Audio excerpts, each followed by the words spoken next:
에스겔서는 무엇을 말하는가?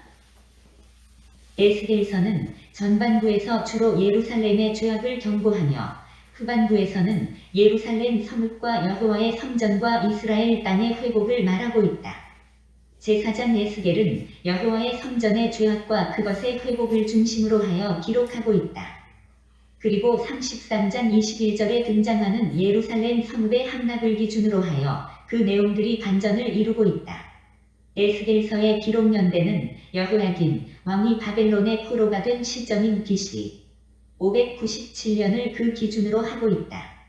다만 한 장 1절의 30째 해 넷째 달 초 닷새는 제사장의 직무를 수행하는 나이인 30세이거나 요시야 왕의 종교개혁 이후의 30년이다. 하나님께서는 예루살렘에서 의인을 찾으셨다. 이 땅을 위하여 성을 쌓으며 성 무너진 데를 막아서서 나로 멸하지 못하게 할 사람을 내가 그 가운데서 찾다가 얻지 못한 고로. 이는 예레미야서에서도 같은 표현이 등장한다. 너희는 예루살렘 거리로 빨리 왕래하며 그 넓은 거리에서 찾아보고 알라. 너희가 만일 공의를 행하며 진리를 구하는 자를 한 사람이라도 찾으면 내가 이 성을 사하리라. 하나님께서는 예루살렘을 심판하시기 전에 우상에 가증한 일로 인하여 탄식하며 우는 자의 그 이마에 표를 하라고 하셨다. 선지자들은 우는 사자가 음식물을 움킴과 같아서 사람의 영혼을 삼켰으며 재산과 보물을 탈취하며 과부를 그 가운데 많게 하였으며 스스로 허탄한 이상을 보며 거짓 복수를 행하였다. 제사장들은 여호와의 율법을 범하였으며 여호와의 성물을 더럽혔으며 거룩함과 속된 것을 구별하지 아니하였으며 부정함과 정한 것을 사람이 구별하게 하지 아니하였으며 여호와의 안식일을 무시하며 더럽혔다. 고관 지도자들은 음식물을 삼키는 일이 같아서 불의한 이익을 얻으려고 피를 흘려 영혼을 멸하였다. 그 백성은 포악하고 강탈을 일삼고 가난하고 궁핍한 자를 압제하고 나그네를 부당하게 학대하였다. 예루살렘 멸망 이후에는 하나님께서 제사장을 향하여 명령하셨다. 내 백성에게 거룩한 것과 속된 것의 구별을 가르치며 부정한 것과 정한 것을 분별하게 할 것이며 송사하는 일을 재판하되 내 규례대로 재판할 것이며 내 모든 정한 절기에는 내 법도와 율례를 지킬 것이며 또 내 안식일을 거룩히 하라. 또한 통치자를 향하여 명령하셨다. 너희는 강포와 겁탈을 제하여 버리고 공평과 공의를 행하여 내 백성에게 속여 빼앗는 것을 그칠지니라. 이스라엘 자손은 심히 패역한 백성이며 하나님을 배반한 자였다. 여호와께서 에스겔에게 그들이 듣든지 아니 듣든지 애가와 애곡과 제한의 말이 기록된 두루마리를 먹고 가서 이스라엘 족속에게 전하라 하셨다. 그들은 여호와의 율례를 따르지 아니하며 여호와의 규례를 지켜 행하지 아니하였고 여호와의 안식일을 더럽히며 자기 아들을 화제로 삼아 불 가운데로 지나게 하여 우상을 숭배하였다. 이 백성의 정결을 위하여 여호와의 칼과 기근과 전염병과 포로됨의 사건이 예루살렘에 임하였다. 그러나 여호와께서는 그들을 정결케 하시고 그들에게 새 영과 새 마음을 주시고 예루살렘으로 돌아오게 하신다. 이에 대하여 예레미야 선지자는 그들의 마음속에 여호와의 법을 기록하는 새 언약이라고 하였으며 에스겔 선지자는 새 영으로 말미암아 굳은 마음이 제거되고 부드러운 새 마음이 주어질 것이라고 하였다. 그리하여 이스라엘 자손은 새 영으로 말미암아 여호와의 율례와 규례를 행하는 자가 된다. 여호와의 성전에는 이방인이 출입할 수 없음에도 불구하고 이방인을 성소 안에 오게 하여 더럽혔으며 성전의 안뜰로 들어가는 북향한 문에 질투의 우상을 있게 하였고 제단 문 어기 북쪽에 질투의 우상을 두었고 또 성전뜰의 다른 곳에서 이스라엘 족속의 장로 70명이 각기 손에 향로를 들고 각양공춤과 가증한 짐승과 이스라엘 족속의 모든 우상이 그려진 그 사방벽을 향하여 있었고 성전의 북문에서는 여인들이 앉아 바벨론의 풍요의 신 단무스를 위하여 애곡하고 있었으며 성전 문 곧 현관과 제단 사이에서 약 25명이 여호와의 성전을 등지고 낯을 동쪽으로 향하여 동쪽 태양에게 예배하고 있었다. 이러한 악으로 말미암아 성전에서 여호와의 영광이 떠났다. 그러나 40장에서 에스겔이 보았던 이스라엘 땅 성전에 다시 여호와의 영광이 임재하였다. 레위 사람의 제사장 직분을 말하면서 마음과 몸의 할례를 받지 아니한 이방인의 성소 출입을 금지시키고 유월절과 안식일과 초하루와 상번제를 준수하게 하였다. 성전의 문지방에서 흘러나오는 그 물은 생수의 강이 되어 아라바에 이르고 바다까지 이르러 생명의 역사가 일어났다. 이는 여호와의 성전이 세상의 중심이며 성령으로 말미암은 복음의 풍성한 생명을 보여주고 있다. 여기서 여호와의 새 성전은 종말에 나타날 구약의 제사제도의 회복을 보여주는 것이 아니라 이스라엘의 바벨론 포로 기환 이후의 성전 중심의 삶을 새롭게 조명하고 있는 것이다. 이는 나아가 종말의 복음으로 말미암아 하나님의 나라가 확장되고 풍성하게 될 것을 말하고 있다. 25장에서 32장까지는 이방 나라에 대한 하나님의 심판이 등장하고 있다. 이들은 줄곧 이스라엘을 대적하며 미워하였고 이스라엘 땅이 황폐할 때에 손뼉을 치며 즐거워하였던 암몬과 모압과 세일과 에돔과 블레셋과 두로와 시돈과 애굽이다. 이들은 할례 받지 아니한 자들로서 여호와의 칼 바벨론으로 말미암아 멸망에 이르고 무덤에 들어간 자들이다. 그러나 그들처럼 멸망하였던 이스라엘은 무덤에서 일어나 극히 큰 군대를 이루었다.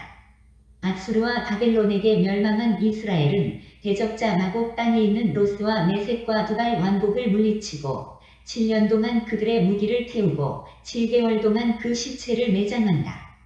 종말에 있게 될 이 전쟁에서 여호와께서 친히 싸우심으로 이스라엘은 완벽하게 승리한다.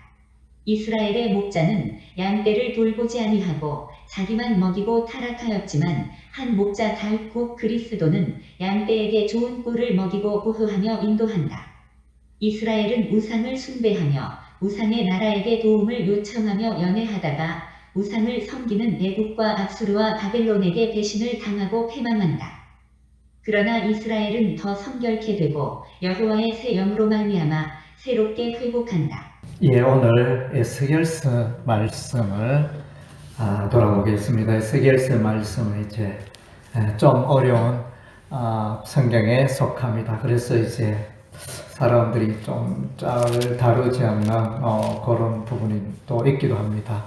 그렇게 에스겔서, 다니엘서, 요한계시록 이렇게 해가지고 연계해서 정말론적으로 해석하기도 하고 그런 부분이 있습니다. 에스겔서는 이제 전체적으로 이렇게 보면 죄와 심판과 회복, 예루살렘의 죄와 예루살렘의 심판, 예루살렘의 회복, 이런 이제 구조로 이렇게 엮어져 있습니다. 그래서 대선지서나 소선지서, 대처를 보면 그 구조가 틀이 죄를 보여주고 죄에 대해 심판이 있고 또 심판 이후에 또 하나님이 회복해 하시는 역사가 있고 에스겔서도 그런 흐름으로 가고 있습니다. 여기 1장의 앞부분에 보면 이제 이 에스겔 선지자가 그발 강가에 있었다 이랬는데 이 그발 강은 이제 갈대아 땅 바벨론 나라 유프라테스 강의 지류가 이제 그발강입니다.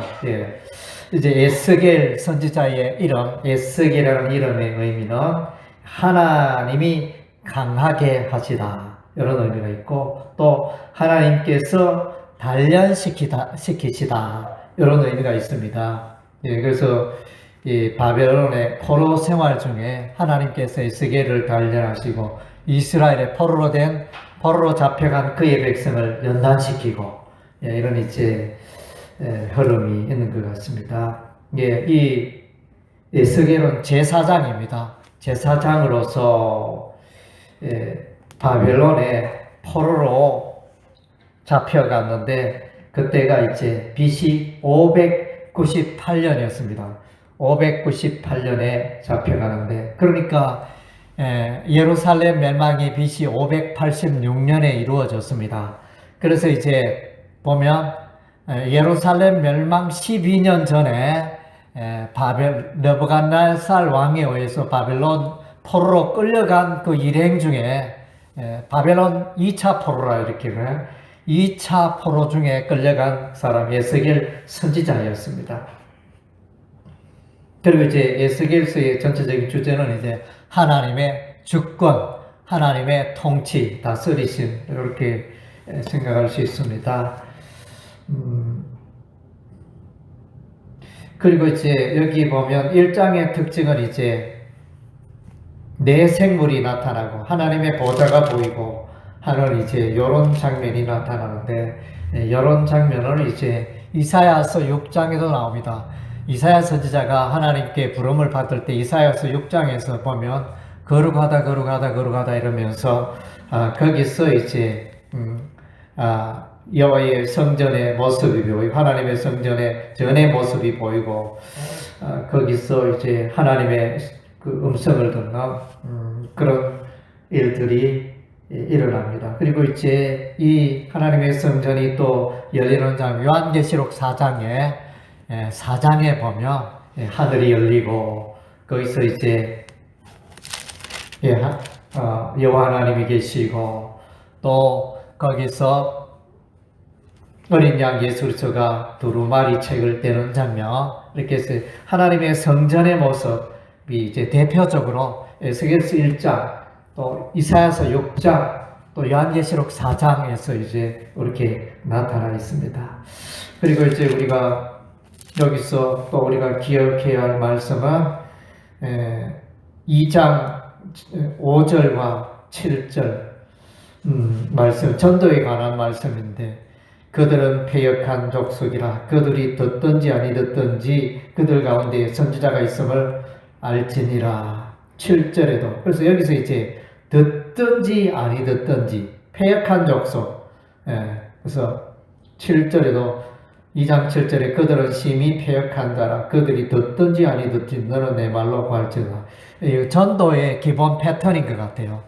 전도를 우리가 어떻게 해야 되는가? 전도를 이제 잘 들어주는 사람이 있는가 하면 거부하는 사람도 있고 다양한 종류의 사람을 우리가 만날 수 있는데 어쨌든 이제 듣든지 안 듣든지 우리가 외치는, 왜냐하면 그들은 패역한 족속, 죄악으로 오염된 자들이기 때문에 우리가 이제 전도할 때 꼭 우리가 이제 기억해야 할 말씀인 것 같아요. 그리고 이제 다른 데 보면 또 우리 얼굴을 부싯돌같이 강하게 하여 나아가는 그런 이제 태도가 필요합니다. 전도 에스겔 선지자도 그러한 태도로 이스라엘 백성들에게 나아갔던 것 같습니다. 그리고 이제 본문에 보면 이제 에스겔 선지자 2장에 보면 에스겔 선지자가 두루마리 책을 먹는 장면이 나옵니다. 2장 8절에 보니까 너희 자야 내가 내게 이르는 말을 듣고 그 패역한 족속같이 패역하지 말고 내 입을 벌리고 내가 내게 주는 것을 먹으라 하시기로 내가 보니 보라 한 손이 나를 향하여 펴지고 보라 그 안에 두루마리 책이 있더라. 그래서 이거는 재앙에 관한 10절에 그가 그것을 내 앞에 펴시니 그 안팎에 글이 있는데 그 위에 애가와 애국과 재앙의 말이 기록되었더라. 그래서 이제 이 재앙에 그러니까 두루마리 작은 책에 하나님의 심판의 기록의 내용이 기록이 되어 있는데 그것을 먹고 가서 이스라엘 백성들에게 전하는 이 일들을 이제 에스겔 선지자가 하게 됩니다. 그래서 이제 두루마리 책을 먹는다 이 표현은 이제 요한계시록 10장에도 나타납니다. 요한계시록 10장에도 하나님께서 요한에게 작은 두루마리 책을 먹으라, 먹고 가서 이제 외치라, 전도하라 이런 이제 표현이 요한계시록 10장에 나타납니다. 그리고 이제 이스라엘의 죄에 대해서 많이 이렇게 말씀하고 있는데 5장 6절과 7절에 보면 그가 내 규례를 거슬러서 이방인보다 악을 더 행하며 내 율례도 그리함이 그를 둘러 있는 나라들보다 더하니 이는 그들이 내 규례를 버리고 내 율례를 행하지 아니하였음이니라. 그러므로 나 주 여호와가 말하노 이 요론함이 너희를 둘러싸고 있는 이방인들보다 더하여 내 율례를 행하지 아니하며 내 규례를 지키지 아니하고 너희를 둘러 있는 이방인들의 규례대로 또 행하지 아니하였느니라. 그래서 이제 하나님의 말씀, 율례의 말씀, 율법의 말씀을 버리고 살아가는 이스라엘의 그 죄악을 보여주고 있고, 그 다음 제 8장 3절에서 3절과 5절에 보면 우상 숭배에 대해서 말씀해 주고 있습니다. 그가 성 같은 것을 펴서 내 머리털 한 모슴을 잡으며 주의 영이 나를 들어 천지 사이로 올리시고 하나님의 환상 가운데 나를 이끌어 예루살렘으로 가서 안뜰로 들어가는 북평양한 문에 이르시니 거기에는 질투의 우상 곧 질투를 일어나게 하는 우상의 자리가 있는 곳이라. 이스라엘 하나님의 영광이 거기에 있는데 내가 들에서 본 모습과 같더라. 예. 그래서 요 내용에 보면 이제 이스라엘이 우상 숭배하는 이스라엘 백성들의 모습이 나타나 있고, 또 8장 10절과 11절에 70여 명의 장로 70여 명이 이제 가정한 것들에게 가정한 것들을 예배하는 장면.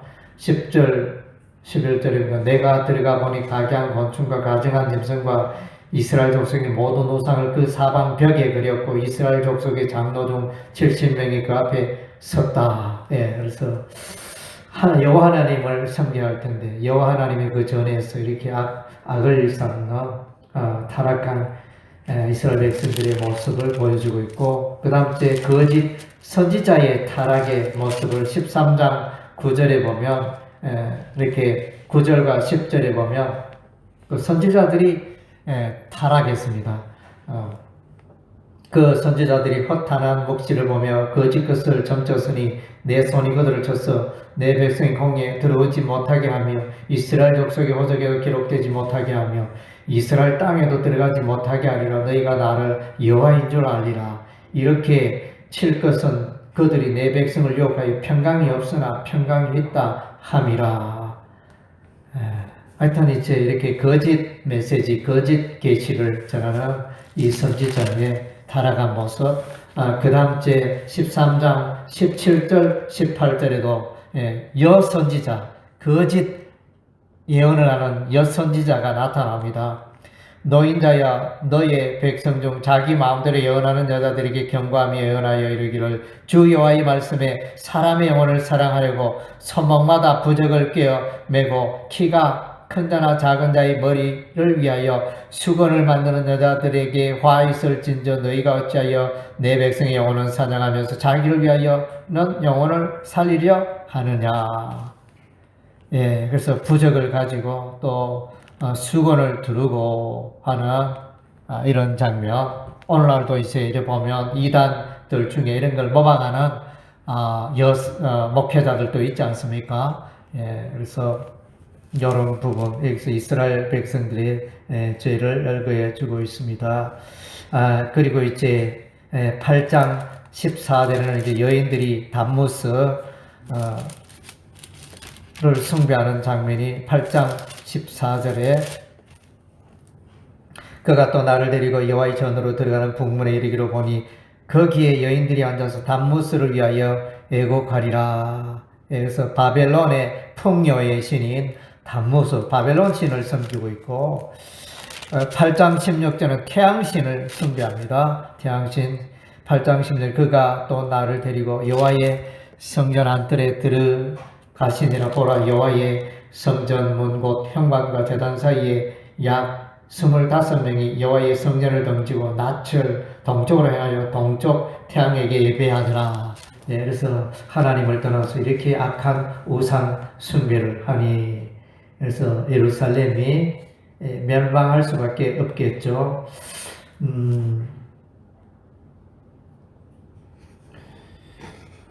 그래서 4장 에스겔서 4장 1절에서 3절에 보면 예루살렘의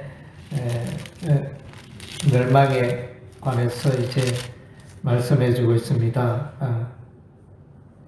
그래서 예루살렘 성을 이제 바벨론 군대가 예워살이라 이런 이제 내용이 됩니다. 4장 1절에 노인자야 터판을 가져다 그것을 내 앞에 놓고 한 성읍 곧 예루살렘을 그 위에 그리고 그 성읍을 에워싸되 그것을 향하여 사다리를 세우고 그것을 향하여 흙으로 언덕을 쌓고 그것을 향하여 진을 치고 그것을 향하여 공성태를 둘러세우고 또 철판을 가져다가 너와 성읍 사이에 철벽을 삼고 성을 포위하는 것처럼 에워싸라. 이것이 이스라엘 족속에게 징조가 되리라. 예루살렘 성이 포위가 되고 당하는 이런 장면.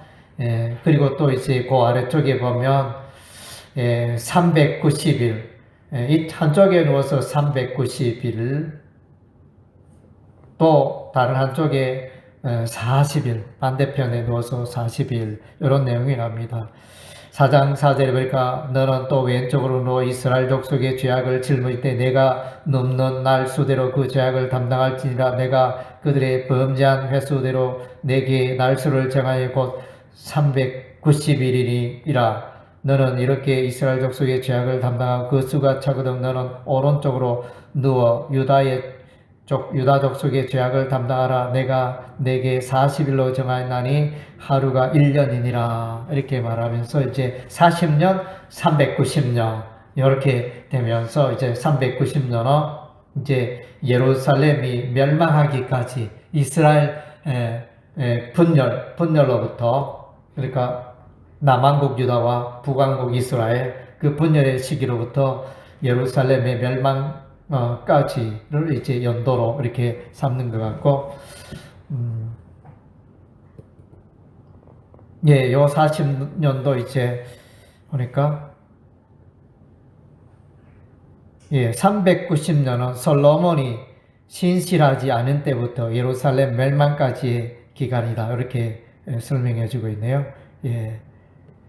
그래서 이제 이런 이스라엘의 죄악의 기간, 이것을 통해서 이제 마침내 예루살렘이 멸망하게 되죠.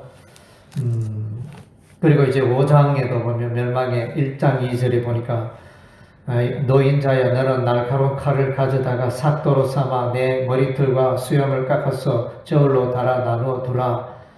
그 성읍을 에워싸는 날이 차거든 너는 트럭 3분의 1은 성읍 안에서 불사르고 3분의 1은 성읍 사방에 칼로 치고 또 3분의 1은 바람에 엎드려 내가 그들을 따라 칼을 빼리라. 그래서 3분의 1 칼에 죽고 3분의 1 불에 죽고 3분의 1 흩어지고 이렇게 요런 이제 예루살렘의 그 멸망의 모습을 이제 보여주고 있습니다.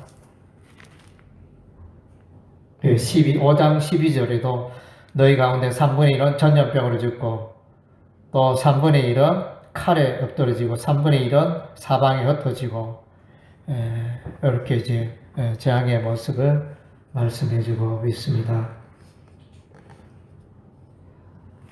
6장 11절 12절에도 보면 칼과 기근과 전염병, 그것으로 이제 멸망. 칼과 기근과 전염병으로 멸망하는 것은 이제 에레미야 선지자도 그렇게 말했죠. 에레미야 선지자도 그렇게 말하고 예스겔 선지자도 동일하게 심판의 내용을 말할 때 칼과 기근과 전염병 이런 식으로 이제 늘 사나운 짐승도 나오죠.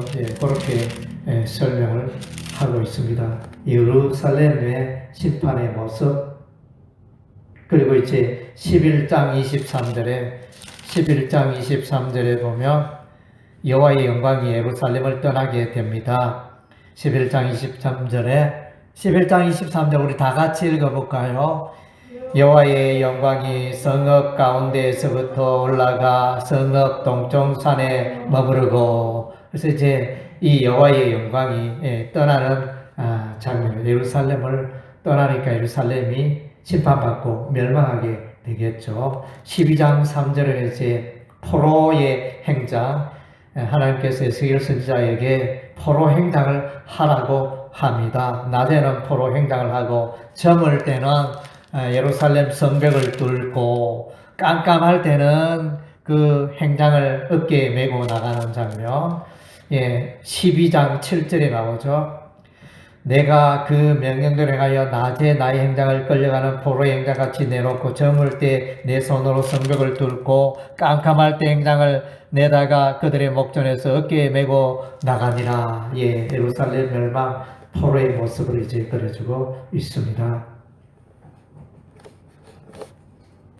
이러한 이제 멸망의 순간에도 보면 우리 하나님 그 구원받는 자와 또 구원받지 못한 자, 죽임을 당하는 자 이렇게 나누어집니다. 9장 4절에 보면 9장 4절에 예루살렘의 심판 때 에스겔 선자에게 이제 베옷을 입고 서기관의 먹그릇을 찬 자가 나타납니다. 그래서 이제 이 한 사람이 이제 이마에 표를 합니다. 이마에 표 있는 자는 살아나고 표 없는 자는 죽이고 이런 이제 내용이나 9장 4절에 끝부분에 우는 자의 이마에 표를 그리라.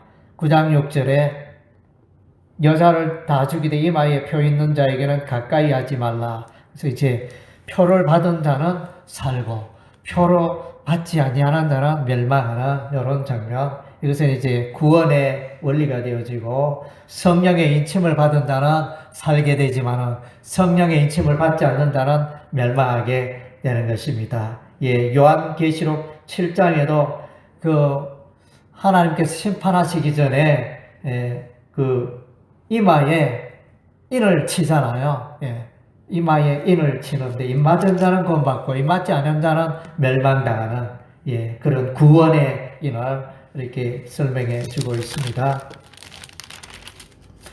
그리고 이제 우리가 기억해야 할 것은 이제 의로운 사람의 모델 세 사람 14장 14절 비록 노아, 다니엘, 욥 이 세 사람이 거기 있을지라도 그들은 자기의 공의로 말하며 자기 생명만 건지리라. 그래서 참 하나님께서 의롭다 하시는 사람, 세 사람, 노아, 다니엘, 욥, 이런 문제 모델로 이렇게 언급이 되고 있습니다. 그래서 이제 16절에 세 사람이 나타나고 18절에 세 사람, 20절에 노아, 다니엘, 욥 세 사람이 의로운 삶을, 이 멸망 중에도 의로운 삶을 살아가는 그런 자의 모델을 보여주고 있습니다. 그리고 이제 에스겔서의 특징적인 것은 특징 가운데 하나는 이제 이스라엘이 멸망할 때 이스라엘 주변에 있는 나라들도 멸망합니다. 에돔 나라, 블레셋 나라, 애굽 나라, 많은 나라들이 멸망하는데 그 중에 하나가 두로 나라입니다. 두로 나라도 이렇게 멸망을 하게 됩니다. 그래서 이제 특별히 이 두로의 심판에 대해서는 이제 많은 분량을 할애하고 있습니다. 26장과 에스겔 26장, 27장, 28장 이렇게 상당한 분량을 두로의 나라의 멸망에 대해서 설명하는데 왜 그러느냐? 그래서 이제 사단 마귀를 설명하는 그런 부분과 연계되어집니다. 두로는 이제 주로 무역을 하는 지중해 바닷가에 있는 그런 나라로서 아주 엄청난 무역으로 부를 축적하는 그런 나라였습니다. 그래서 이제 사단의 멸망과 사단의 임재는 늘 이렇게 물질과 관련되어 있습니다. 요한계시록에도 그렇고 이 물질과 관련되어 그래서 27장에 보면 이 두로 나라가 거래한 나라들이 끝도 없이 나옵니다. 끝도 없이 애굽, 시돈, 그발, 바사, 아르완, 다시스, 야완, 도갈마, 드단 사람 이렇게 해가지고 얼마나 이렇게 많은 그 무역을 했는지 상거래를 했는지 이렇게 나타나면서 이 두로 나라의 그 실체가 보면 28장 12절에 11절과 12절 14절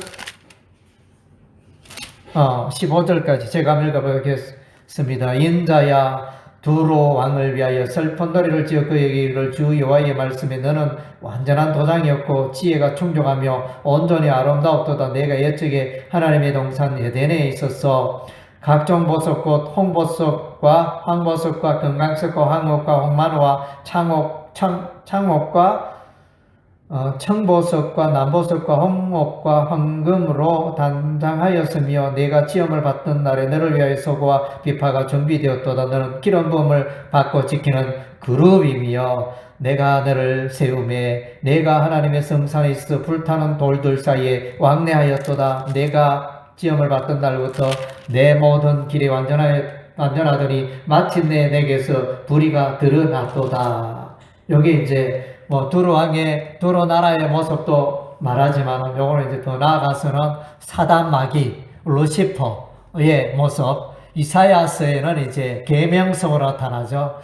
바벨론 나라, 거기는 이제 바벨론 나라가 사단 마귀가 역사하는 그런 이제 아침 그 계명성으로 그렇게 설명이 되어 있고, 마귀적 존재로 이사야 선지자는 마귀적 존재를 바벨론 나라로 엮어서 설명하고 있고, 에스겔 선지자는 이 마귀적 존재를 두로 이 나라의 멸망과 두로 나라와 연관해서 이제 설명을 하고 있습니다.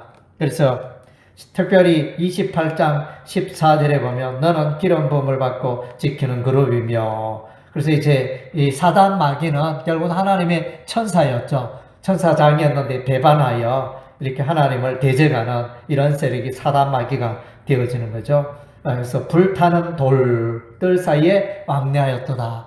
여러분 영화 가운데 이런 장면을 본 적이 있습니까? 아바타 영화 보셨습니까? 아바타 영화에 보면 요런 장면이 나타나요. 그게 어떤 의미의 영화에 삽입되었는지 모르겠지만은 결국은 이제 사단 마귀적 존재 이 모습이 이제 드러나 있죠. 그래서 영화에도 그런 장면이 나타나는 것 같습니다.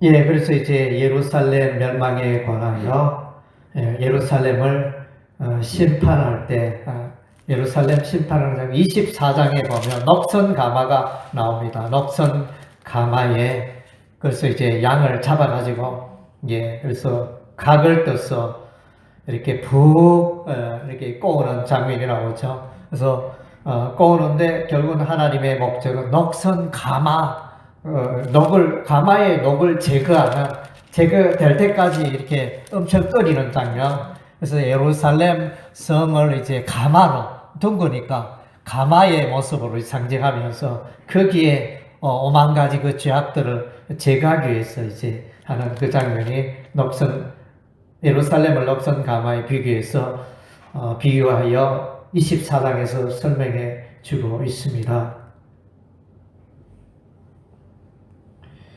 그리고 이제 예루살렘은 또 보니까 에스겔서 17장에는 이제 독수리와 포도나무의 비유가 나옵니다. 그래서 포도나무는 이스라엘이고 독수리는 외세를 말합니다. 두 마리의 독수리가 등장합니다. 한 마리 독수리는 애굽 나라를 상징하고 한 마리 독수리는 바벨론 나라를 상징합니다. 그래서 이제 이스라엘 백성들이 애굽에 의지하고 혹은 바벨론에 의지하고 이렇게 왔다리 갔다리 하다가 여호와 하나님을 의지하지 않고 그렇게 살다가 마침내 꺾임 받고 마침내 바벨론 땅으로 가게 되고 이런 해석들이 하나님을 의지하지 않고 이웃 강대국 애굽 나라 바벨론 나라를 의지한 결과로 마침내 멸망당하고 바벨론 포로되고 하는 장면이 나타납니다. 그래서 17장 22절에 보면 메시아 복음의 나라, 메시아 나라에 대해서 이제 예언해 주고 있는 17장 22절에 주 여호와께서 이같이 말씀하시되 내가 백향목 꼭대기에서 높은 가지를 꺾어다가 심으리라. 내가 그 높은 새 가지 끝에서 연한 가지를 꺾어 높고 우뚝 솟은 산에 심되 이스라엘 높은 산에 심으니 그 가지가 무성하고 열매를 맺어 아름다운 백향목이 될 것이요. 이렇게 나오는데 요 백향목 꼭대기에 높은 가지, 이것은 이제 메시아 예수를 말합니다. 그래서 새 예루살렘에서 어떤 그런 모습, 이렇게 설명해 주고 있습니다. 그래서 여기서 가지, 백향목의 가지라는 표현이 나온 포도나무 가지, 가지가 나오는데 스가랴서 6장에도 여호와의 사기라 표현되어 있고 에레미야 23장에는 이제 또 의로운 가지라 이렇게 설명되어 있고 이사야 11장에는 이제 다윗의 가지가 하여튼 이새의 줄기에서 나오는 가지 이렇게 해서 이제 메시아 예수를 설명해 주고 있는 문맥이 바로 17장 22절이 되어집니다.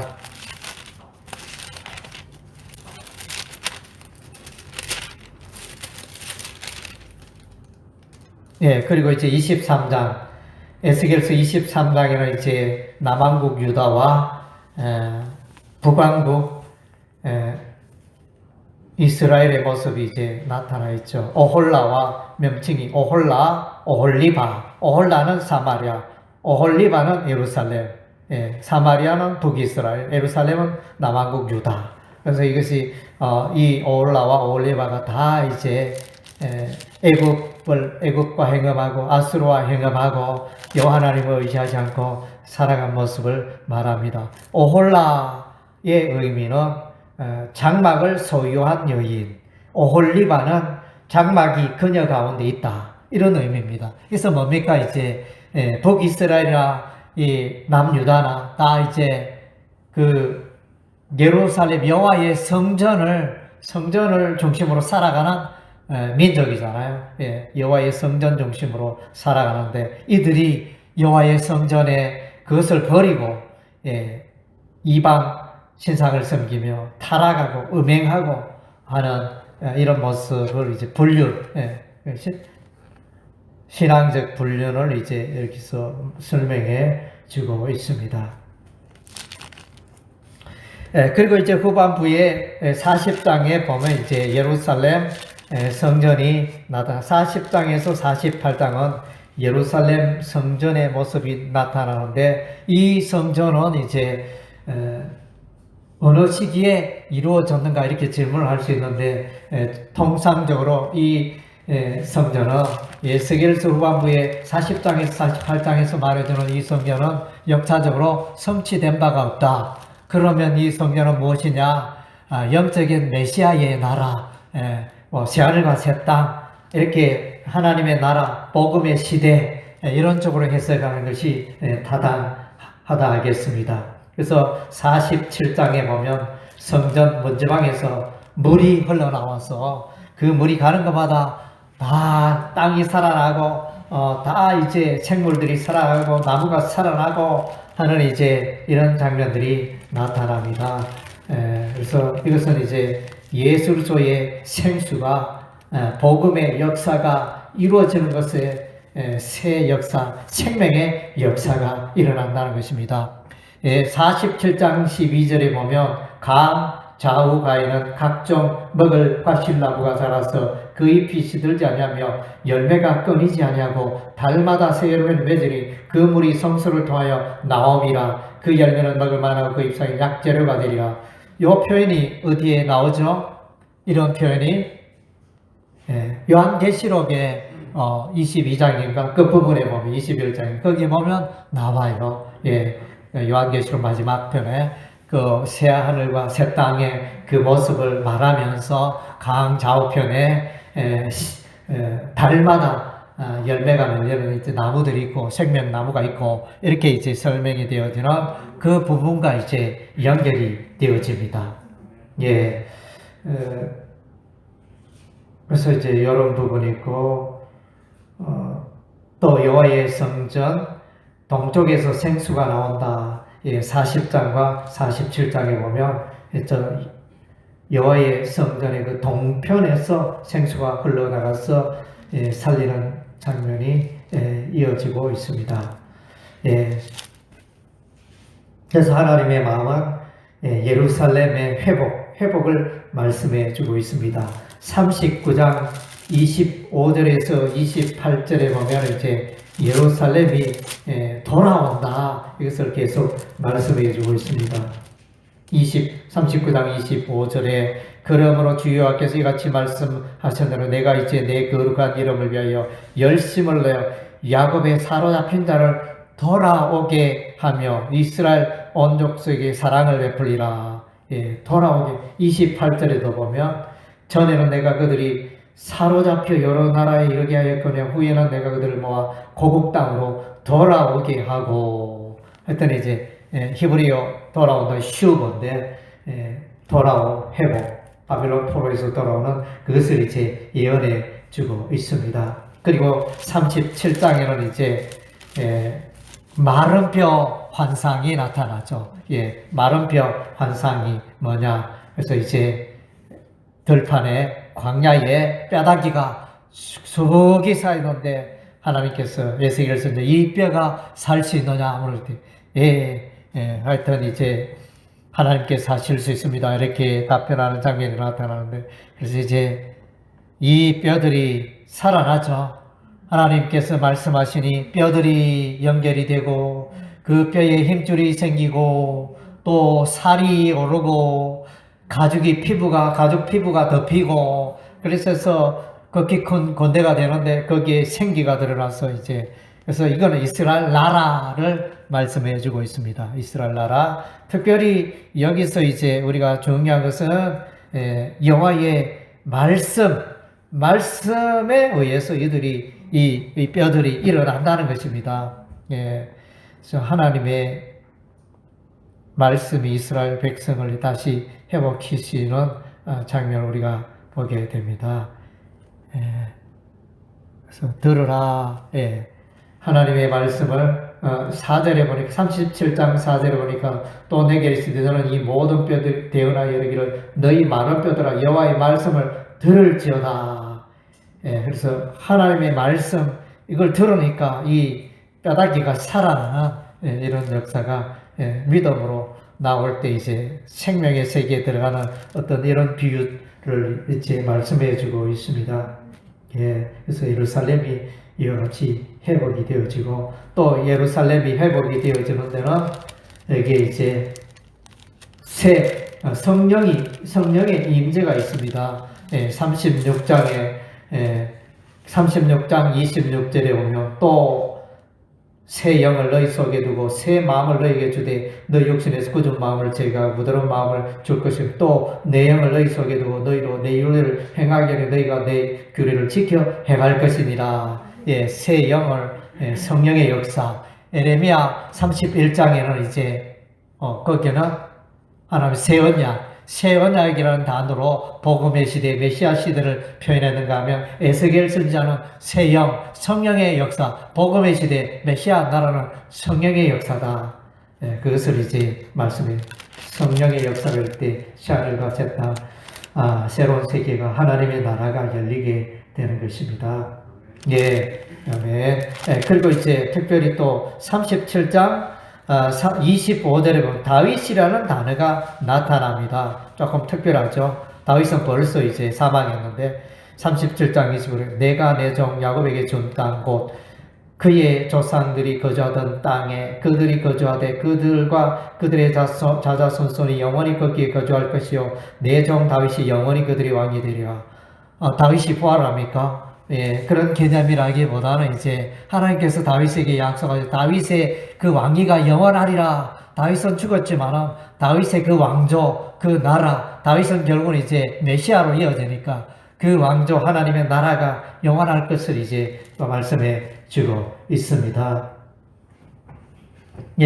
그래서 이제 결론적으로 이렇게 보면 맨 마지막에 에스겔서 맨 마지막에 여호와 삼마라는 단어가 등장합니다. 여호와 삼마, 에스겔서 48장 35절에 그 사방의 합계는 18,000척이라 그날 후는 그 성읍의 이름을 여호와 삼마라 하리라. 그러니까 이 뜻은 이제 여호와께서 거기 계시니라 이런 의미. 여호와께서 그곳에 계신다. 어디에? 여호와의 성전에 있는 곳에 새 예루살렘에 하나님이 계신다는 것입니다. 심판당할 때는 여호와의 성전이 하나님의 영이 하나님의 영광이 여호와 예루살렘을 떠나잖아요. 여호와의 성전을 떠나고 예루살렘을 떠났는데 이 마지막에 회복됨으로 예루살렘에 하나님의 통치가 임하고 하나님이 오시고 이 성전에 40장에서 48장의 성전이 지어졌는데 이 성전에 하나님이 출입하시고 들어오신다 그랬습니다. 하나님이 좌정하시는 이런 장면으로 되고, 그래서 이제 끝으로 하나 더 추가하면 38장과 39장은 이제 이 여호와의 성전이 건축에 앞서서 메시아 시대, 복음의 시대에 앞서서 새하늘과 새 땅에 앞서서 이제 곡과 마곡이라는 단어가 그 장면이 38장과 39장에 나옵니다. 그 38장 2절에 보면 인자여 너는 마곡 땅에 있는 로스와 메섹과 두발 왕 곧 고개로 얼굴 향하여 그에게 연하여. 그래서 곡은 뭐냐? 그 로스, 메섹, 두발. 그래서 이제 이거는 이제 이스라엘의 북방 지역, 북방 나라를 말하고 로스, 메섹, 두발 이것은 다 이제 로스는 우두머리라는 그런 의미고 또 이렇게 의미들이 사단 마귀와 연관된 그런 의미입니다. 이렇게 세상적으로 아주 실력을 행사하는 그런 왕적 세력, 권세를 가진 그 나라들이 예루살렘을 치지만은 이스라엘을 치지만은 마침내 그들이 멸망하여 패배하여 그들의 무기를 태우는 7년 동안 탑니다. 7년 동안 그 무기가 타는 것을 이제 봅니다. 그래서 이제 여기서 말하는 이제 곡과 마곡, 이것은 이제 결국 요한계시록의 곡과 마곡이 천년왕국 이후에 곡과 마곡이 전쟁이 일어납니다. 그래서 요거는 이제 요 부분은 종말론적으로 해석할 수 있죠. 그래서 곡과 마곡, 하나님의 나라, 하나님의 예루살렘 이스라엘을 대적하는 세력, 사단 마귀의 세력이 되겠죠. 그래서 여호와의 성전도 종말론적으로 해석이 되어지고 이 곡과 마곡도 종말론적으로 해석이 되어지고 생수도 성전에 흘러나가는 생수도 종말론적으로 해석을 해야 되고 그런 이제 부분들이 있습니다. 그래서 이제 이런 부분들을 기억하시고 여러분 에스겔서를 읽으시면 또 그 의미가 활짝 열리게 될 줄로 믿습니다. 아멘.